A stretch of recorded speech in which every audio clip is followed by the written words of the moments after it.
Bonjour tout le monde et bienvenue sur ma chaîne Trading the Trend. On va parler aujourd'hui de Lavanode qui est un autre fork de Strongblock. J'ai déjà fait un sujet vidéo sur PowerNode pour vous illustrer comment ce type de protocole marche, quel est le principe de cet espace DeFi. Je vous invite à aller voir cette vidéo. Il y a eu également un autre projet qui a été présenté qui est Chronode. Et là, je vous présente le projet que je suis de plus près dans cet espace qui est Lavanode, que je mets donc plus haut que Chronode personnellement. Donc si j'avais un budget limité et à choisir entre Lava et Chronode, je mettrais dans Lavanode. Lavanode est un projet qui n'est pas encore lancé. La phase d'IDO devrait arriver ce mois-ci. Ils ont eu quelques soucis, notamment sur un de leurs artistes NFT qui est en Ukraine, qui a eu du mal à finir ses planches et ses œuvres pour des raisons évidentes. La période de whitelist est terminée, je ne suis pas dedans, donc je serai comme vous, je ne pourrai pas participer à cette levée de fonds. Je vais y revenir un peu plus tard sur la vidéo, mais tout de suite, je vais vous présenter d'abord le business model et bien entendu en animation. Concernant Lavanode, les bases restent les mêmes que sur les autres forks de Strongblock, à savoir les investisseurs achètent des tokens Lava qu'ils nantissent, sacrifient sans pouvoir les récupérer pour la création du node.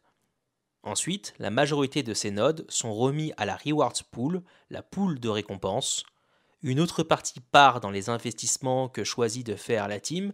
La communauté pourra procéder à des votes pour donner son avis sur une partie d'entre eux.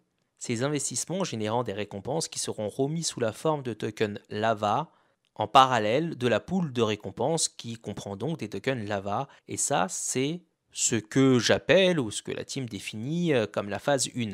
Jusque-là, rien de nouveau. Par contre, là où Lavanode innove, c'est qu'au bout d'un moment, quand la trésorerie aura atteint un niveau suffisant selon la team, mais aussi certainement quand on sera à un moment critique de node où les récompenses en Lava seront surtout vendues et non utilisées pour créer un nouveau node, à ce moment-là, on passerait à la phase 2. Cette phase 2 consiste à donner des récompenses N-Lava et non plus en Lava qui est le token natif. Le token N-Lava n'aura aucune valeur sur le marché et ne pourra être tradé que pour récupérer les fruits des investissements de la trésorerie, c'est-à-dire qu'il sera utilisable uniquement dans l'écosystème Lavanode.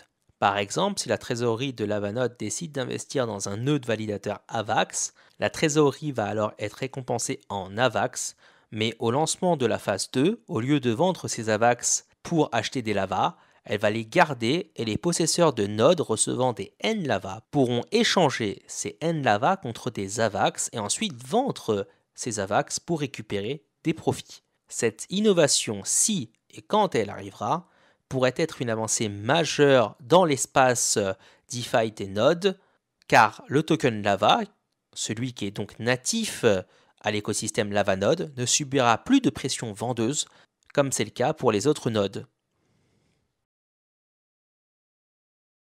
Alors maintenant, on va aller un peu plus en détail quand même dans le projet. D'abord, les NFT, j'avais dû poser la question sur Discord, je crois. Il y aura bientôt une vente aux enchères des NFT qui apportera plus de liquidité au système et les possesseurs de NFT verront donc leurs rewards augmenter à vie, comme précisé ici, par rapport, on va dire, aux rewards officiels. Et il y aura 3 tiers de nodes sur lesquels je vais revenir un tout petit peu plus tard. Par ailleurs, les possesseurs de NFT vont bénéficier donc d'un airdrop de nodes. Alors je ne sais pas à combien de nodes cela pourrait correspondre, 1, 2, aucune idée. Concernant une autre question technique que j'avais pu poser, ah oui, c'était donc le nombre de nodes limite par wallet. Il y en aura forcément une, pour l'instant ça n'est pas connu. Ça n'est pas donné en tout cas, peut-être qu'ils ont ça, donc ils sont peut-être en train de discuter dessus sur le nombre de nodes maximum par wallet possible. Quand on va sur le site, on remarque que la team donc est KYC et Docs, donc vous avez les identités de chaque personne avec leur LinkedIn également. Pour l'instant, le white paper n'est pas publié, inaccessible. Lavanode, j'ai oublié de vous en parler, mais sera lancé sur Avalanche.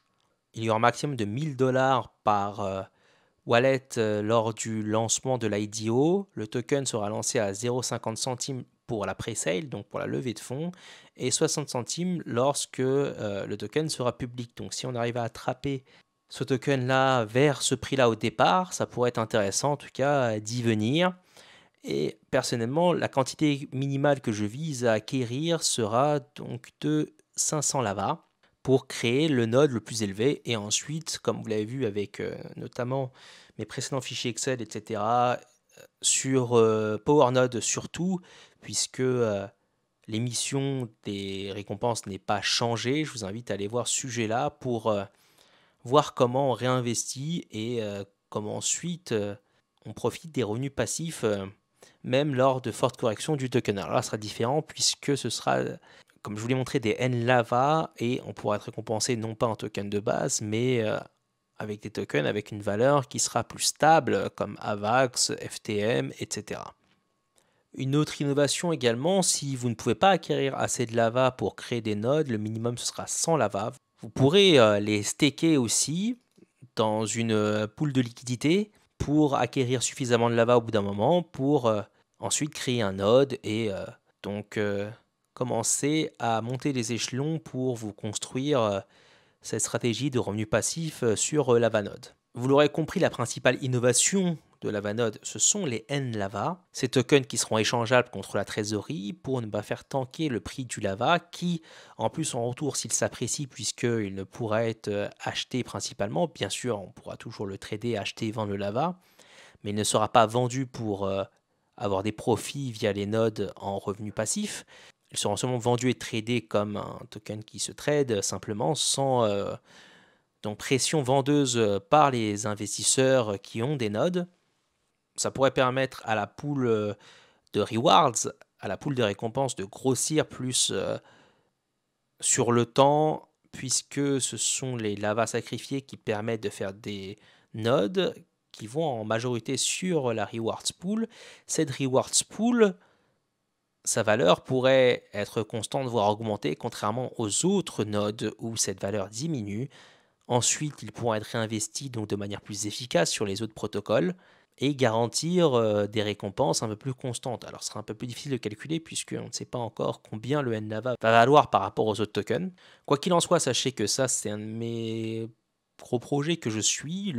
L'autre sur lequel, à court terme, sur lequel je vais rentrer, c'est Highpoint. Et félicitations d'ailleurs aux 3 gagnants du concours Highpoint. Donc à court terme, ce sont mes 2 projets sur lesquels j'aimerais vraiment bien me positionner. Highpoint, autant c'est garanti parce que je suis déjà whitelist, pas sur Lavanode. Les whitelists sont complètes depuis déjà un certain temps. J'essaierai de me placer sur la public sale. Donc, pas de coup d'avance sur personne à ce niveau-là. Et vous êtes prévenus en même temps que moi puisque vous connaissez maintenant le projet. Je vous invite bien sûr à rejoindre leur Discord où il y a pas mal d'informations. Et si vous avez des informations complémentaires à leur demander, vous pourrez bien sûr poser vos questions sur leur Discord qui est très réactif. C'est tout pour cette vidéo d'aujourd'hui. Je ne sais pas si j'en publie une autre dans la journée. Si ça n'est pas le cas, je vous souhaite à tous une très bonne journée.